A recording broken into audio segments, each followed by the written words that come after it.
అయితే ప్రియులారా, దేవుడు నిన్ను వాడుకోవాలనుకుంటున్నప్పుడు నువ్వు ఎలాగుండాలి? ఈ స్థాయిలో వెళ్ళినప్పుడు ఇక్కడ పాటగాడవే ఎవరో ఆర్కెస్ట్రాని పెట్టుకున్నానని చెప్పేసి అక్కడ పాడుతాను కాబట్టి నేను ఇక్కడ పాడడానికి ఇంకా ఆదివారం నన్ను పాడతానని అనుకోవద్దు పాస్టర్ గారు. నేను ఎంత గొప్ప స్థాయిలో ఉన్నాను అనుకుంటే కుదరదు. ఎందుకంటే దేవుడి చేత ఎన్నుకోబడి దేవుడి కృపను బట్టి అంచెలంచెలుగా ఎదుగుతున్న నీ ఆత్మీయ జీవితంలో నువ్వేం ఉండాలి? ఎదిగే కొద్దీ ఒదిగే గుణం ఉండాలి. ఈ గుణం లేకపోతే దేవుని బిడ్డలు ఎలా ఉన్నట్టు? కృతజ్ఞత లేని వారిగా, అవకాశవాదులుగా, దేవుని దృష్టిలో ఒక నీచులుగా మిగిలిపోతారు. ఏంటి?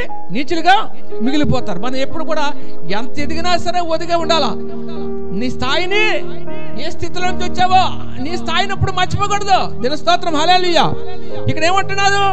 అక్కడ ఐగుప్తులో ఉన్నటువంటి ఆ బానిసలుగా వెట్టి పనులు చేస్తూ ఆ బానిసలుగా నలిగిపోతున్నప్పుడు ఆ బాధను చూసి వాళ్ళ యొక్క ఏడుపులు చూసి ఎలాగైనా విడిపించాలని చెప్పి మోసేను వాళ్ళ మధ్యకి పంపించి మోసే ద్వారా వాళ్ళు ఎర్ర సముద్రం దాటించి అరణ్య మార్గం కూడా నడిపిస్తున్నప్పుడు దాహం అన్నప్పుడు బండల నుంచి ఏం చెప్పాడు? బండల నుంచి నీళ్లు రప్పించాడు కదా. మారాను మధురంగా మార్చి చేదు నీళ్లు కూడా మధురమైన నీళ్లుగా మార్చి తాగడానికి వీలు పడే నీళ్లుగా చేశాడు. నాకు ఆకలి అవుతుంది అన్నప్పుడు ఆకాశంలో నుంచి మన్నాను కురిపించాడు కదా. వాళ్ళ ఆకలిని తీర్చాడు, దాహం తీర్చాడు. ఆ 40 సంవత్సరాల్లో వాళ్ళు దేవుని ప్రజలు నడిపిస్తున్న క్రమంలో వాళ్ళు చెప్పులు అరిగిపోలేదట, వాళ్ళ బట్టలు సిరిగిపోలేదట, వాళ్ళ బట్టలు సిరిగిపోలేదట. మనం ఇంతకొద్ది పాతకెళ్తేనే వేసుకోము. అలాంటి వాళ్ళు బట్టలను నలిగిపోలేదట, సిరిగిపోలేదట, వాళ్ళ చెప్పులు అరిగిపోలేదట. చూడండి ఎంత అద్భుతంగా దేవుడు నడిపించాడు. కష్టపడకుండానే ఆహారం పెట్టాడు కదా. కష్టపడకుండా నీళ్ళు దాహం అవుతుంది అన్నప్పుడు ఆ దాహం తీర్చడానికి బండల నుంచి నీరు రప్పించాడు, మారాన్ని మధురంగా మార్చాడు. ఇటువంటి గొప్ప గొప్ప అద్భుతాలు చేస్తూ తన ప్రజలు నడిపిస్తుంటే అద్భుతాలు కానరాలేదు. దేవుని ప్రజలకి అద్భుతాలు కానరాలేదు. అద్భుతాలు చేసే వ్యక్తి పట్ల కృతజ్ఞత లేరు. నేటి దినాల్లో మీ పట్ల కార్యాలు ఎవరైతే చేస్తారో ఆయన పట్ల ఎలా ఉండాలి? మనము కృతజ్ఞత కలిగిన వారి వల్లే నమ్మకస్తులుగా ఉండవలసిన మనమే అలా ఉండకపోతే అసలు ఎప్పుడున్నాము? అయ్యా వాళ్ళకి కదా అసలు నమ్మకత్వం లేని వారు వాళ్ళు కదా, అది మాకేదో చెప్తున్నాను మీరు అడగొచ్చు. ఈ రోజున రెండమ్మ అంటే ఎన్నిసార్లు పిలుచుకోవాలా?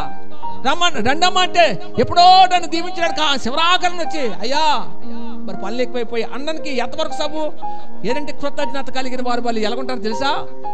పెందల కాలం లేచి వేకువజాను ప్రార్థన చేసుకొని గబగబా మీ సొంత పనులని ముగించుకొని గబగబా అసలు ఏ ఉన్నా లేకపోతే ఆయన సన్నిధిలో వచ్చి పడిపోవాలనే ఆశ నీలో ఉంటే ఏం చేయవు? నువ్వు వచ్చి పడిపోతావు అంతే. అప్పుడు నువ్వు ఎలాగుంటావు?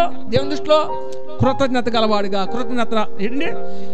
కృతజ్ఞత కలిగిన దానిగా నువ్వు ఉంటావు అనే విషయాన్ని ఇక్కడ పరిశుద్ధాత్మ దేవుడు మాట్లాడుతున్నాడు. దీని స్తోత్రం, హల్లెలూయా. సేవకుడు వచ్చి మిమ్మల్ని బలపరిచి రండమ్మ రండమ్మ అని చెప్పి పిలకూడదు. అది పిలిస్తే మీకు క్షేమం కాదు. అది అలా పిలవడం వల్ల మీకు ఏముండదు?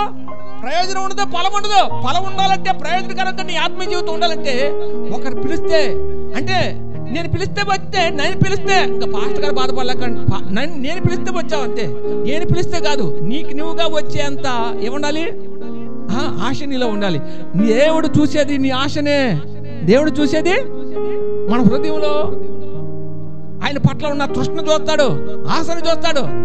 ఎవరైతే నా గురించి తృష్ణ కలిగి ఉన్నారో నేను ఆయన సన్నిధికి వెళ్ళాలని ఆశతో ఆయన సన్నిధిలో అనేక విషయాలు చెప్పినటువంటి ప్రతి మాట విని తెలుసుకోవాలి, ఆయన మాట చేతనే ఆదరింపబడాలని ఆశతో ఎవరైతే ప్రభు సన్నిధిని ప్రతి పనులు పక్కబెట్టి దేవుని కోసం పరిగెట్టుకొని వస్తారో వారి పట్ల దేవుని ఏముంటది? దేవుని కృప ఉంటదనే విషయాన్ని పరిశుద్ధాత్మ దేవుడు మీతో మాట్లాడుతున్నాడు. దిన స్తోత్రం, హల్లెలూయా.